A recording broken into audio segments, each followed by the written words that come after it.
Shallallahu ala Nabi Muhammad. Kalau sampai akhir pengajian kopinya nggak datang, berarti tanda-tanda pengajian nggak ada anggaran ya.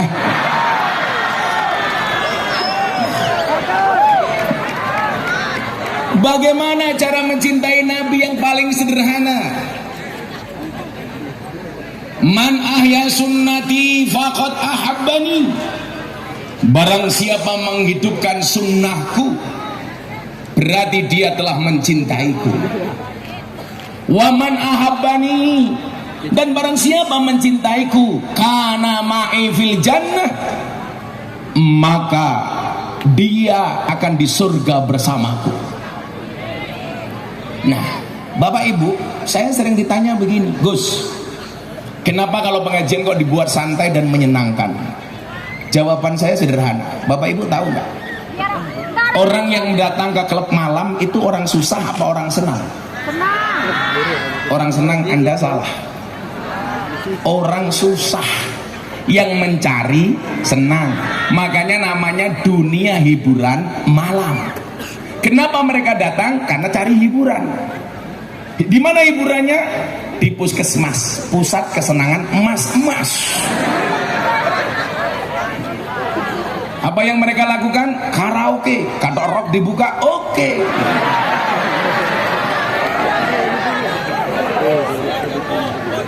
Pertanyaan saya, kenapa mereka mencari senang di tempat hiburan malam? Karena mereka tidak mendapatkan kesenangan di tempat pengajian. Betul?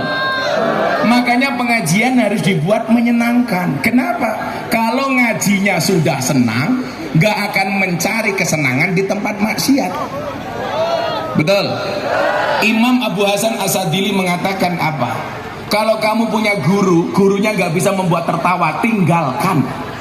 Masa guru bikin susah?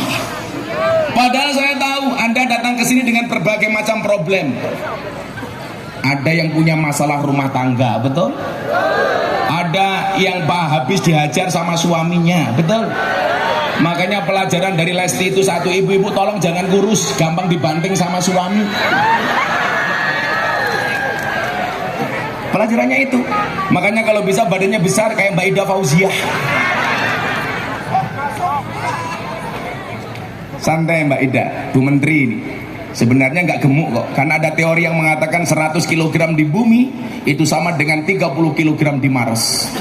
Itu artinya apa? Anda tidak gemuk, hanya salah planet.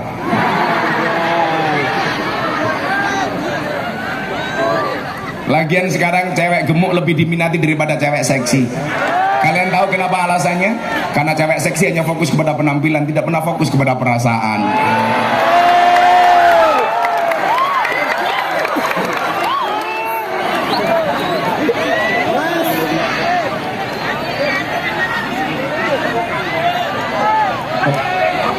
Gak datang juga. Mohon bersabar, ini adalah ujian. Shallallahu ala Nabi Muhammad. Bagaimana kemudian kita melihat bahwa Muhammad seorang nabi yang begitu menyenangkan? Bahkan Nabi Muhammad bisa diajak bercanda. Anda tahu sahabat Nuaiman, ini nakal, sukanya minum, mabuk. Tapi hebatnya apa? Nuaiman hanya berani minum kalau di hadapan Nabi. Tujuannya apa? Supaya langsung dihukum oleh Nabi. Satu saat Nuaiman datang kepada Nabi membawa penjual makanan. Nabi Muhammad tersenyum, saya ditraktir sama Nuaiman. Begitu Nabi makan, Nuaiman makan, selesai Nuaiman pergi. Ditanya oleh Nabi, Nuaiman, kamu bawa penjual makanan, belum kamu bayar, kenapa kamu pergi? Apa jawaban Nuaiman? Apa pantas hamba kok traktir Nabi? Jadi kalau saya makan dengan Caimin, kok yang traktir saya, Caimin kualat. Masuk? Iya. Kalau wajahmu kayak hari Minggu, nggak masuk.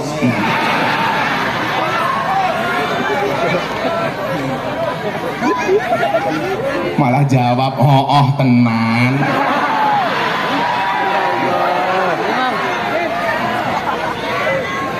Nah, tapi luar biasanya apa? Begitu kasih sayangnya Nabi Muhammad. dengan risalah wa ma arsalnaka illa rahmatan lil alamin, bahwa rahmat itu harus menyenangkan. Ketika melihat Nuaiman mabuk, para sahabat kemudian mencaci maki Nuaiman, melaknatnya. Apa kata Nabi kepada para sahabat? Hei, la tal'anuhu, janganlah kamu melaknat dia Nuaiman, fa innahu yuhibbullah wa rasulah, karena di dalam hatinya dia masih mencintai Allah dan Rasulnya. Coba, bahkan dengan ahli maksiat sekalipun Nabi Muhammad berlaku kasih sayang.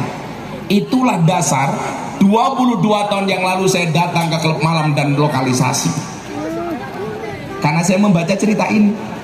Saya masuk ke klub malam dan lokalisasi. Dulu semua orang mencaci. Tahun 2018 ketika viral, orang bilang saya ada di televisi, diundang, Miftah bangsat katanya, goblok, memalukan. Kenapa pengajian kok di lokalisasi dan klub malam? Saya ditanya sama hostnya, apa respon Gus Miftah? Mohon maaf Kiai, kalau yang saya lakukan dianggap memalukan, pengajian di tempat maksiat. Lebih memalukan mana ketika kita melihat kemaksiatan diam tanpa memberikan solusi apapun kepada mereka. Betul? Kopi, kopi. Kopi dulu. Begitu kopinya datang, saya terasa terhina. Kenapa harus ada dua? Kan aku malu. Kalau dikasih kopi Caimin panas, langsung diminum. Jangan pernah kamu sesali kopimu dingin. Kenapa? Karena ketika hangat tidak pernah kau hargai.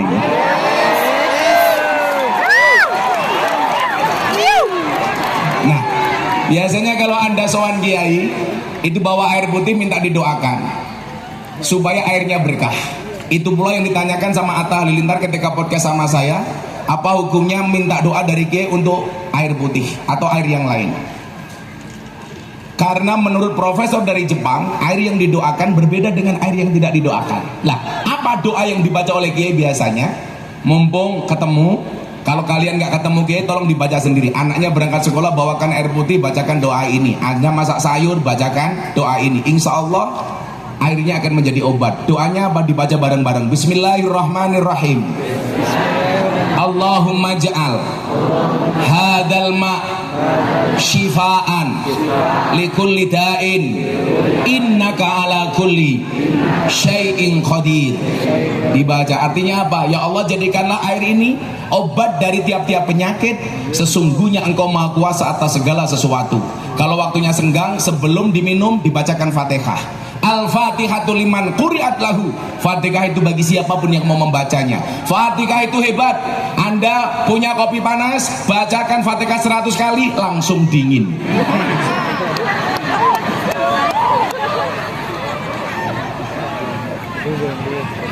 Orang kental matamu. Pahit. Mbak-mbak tahu kenapa kopinya pahit? Karena manisnya kamu habiskan. Tapi bohong. Makanya ibu-ibu, belajarlah dari kopi, tetap menjadi hitam dan pahit, tidak harus menjadi putih dan manis untuk dicintai. Orang kaya wong wedok, ya Allah, wajahnya, saya lihat ibu-ibu itu bingung, ini wajah apa papan karambol. Tapi itulah perempuan. Di balik wajah istri yang glowing, ada suami yang gulung koming. Kemarin istrinya Deddy Corbuzier, saya udah lama nggak ketemu. Setelah saya nikahkan mereka, datang lagi. Oh, untuk Caimin. Ternyata kamu juga ingin ya. Saya ditanya sama istrinya Deddy, bro, ada nggak kriteria suami jahat? Oh ada. Siapa itu suami jahat? Suami yang mampu beli rokok untuk dirinya, tetapi tidak mampu beli skincare untuk istrinya. Santai mas, santai. Masih sore, mereka kita muliakan ya. Nanti malam kita bantai. Penting.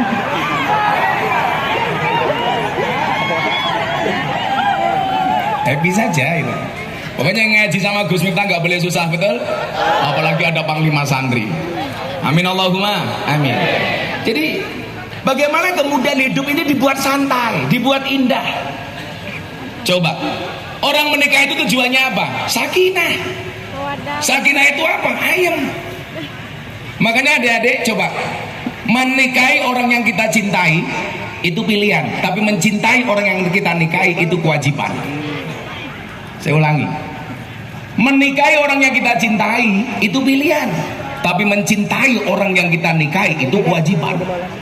Ulangi lagi, direkam goblok.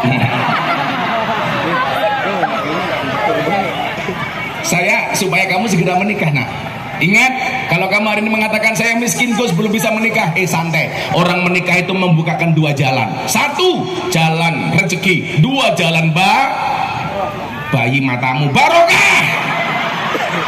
Bayi. Gak jelas nih orang nih. Ada yang jomblo di sini?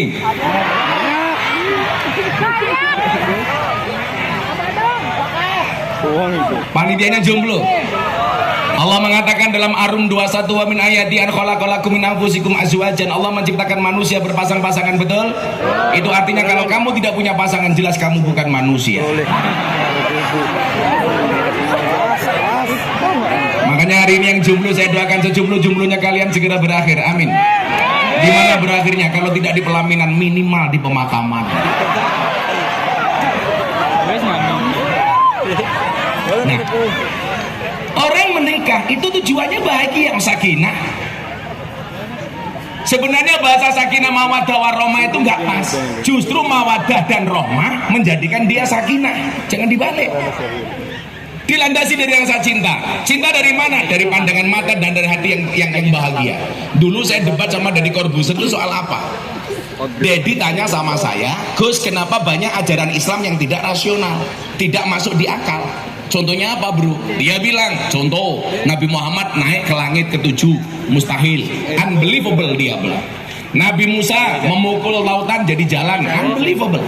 Apalagi Nabi Ibrahim motong leher anaknya diganti domba. Terus apa lagi? Bagaimana dengan Nabi Isa yang berjalan di atas air? Dedi bilang kalau itu sulapan. Ternyata benar. Dedi bisa berjalan di atas air dengan trik. Dedi itu kan orang yang mampu memberikan motivasi untuk orang lain, tapi tidak mampu menumbuhkan rambutnya sendiri. Akhirnya apa jawaban saya waktu itu? Kenapa banyak ajaran agama yang tidak rasional? Saya jawab, botak dengerin. Saat itu saya tanya, cinta itu dari mata turun ke hati atau dari hati naik ke mata? Coba Anda jawab. Oi, orang Banten, cinta itu dari mata turun ke hati atau dari hati naik ke mata? Dari sikil. Dari mata turun ke hati atau dari hati naik ke mata? Rata-rata jawabannya adalah dari mata turun ke hati. Saya jawab, the big wrong, Anda salah besar. Buktinya apa? Dia bilang, saya buktikan. Orang-orang kayak Deddy Corbuzier itu kan orang yang rasional, apa-apa harus masuk akal. Makanya jawaban pun harus masuk akal. Yang lucu masuk Islam, seminggu kemudian saya ajak Jumatan di Bintaro. Saya pakai peci, Deddy Corbuzier nggak pakai peci. Ditanya sama wartawan, Mas Deddy kok sholatnya nggak pakai peci? Jadi tanya sama wartawan, emangnya peci fungsinya untuk apa? Untuk nyegat rambut. Kamu menghina saya, dia bilang. Lucu lagi saya ketemu ibu-ibu, Gus tanyain sama Mas Deddy sudah sunat apa belum? What? Akhirnya saya bilang sama Deddy, bro ada yang tanya tuh, Deddy udah sunat apa belum? Masa lu gak percaya? Gua percaya, tapi orang Banten gak percaya. Terus bagaimana supaya mereka percaya? Gampang, kamu foto nanti diposting.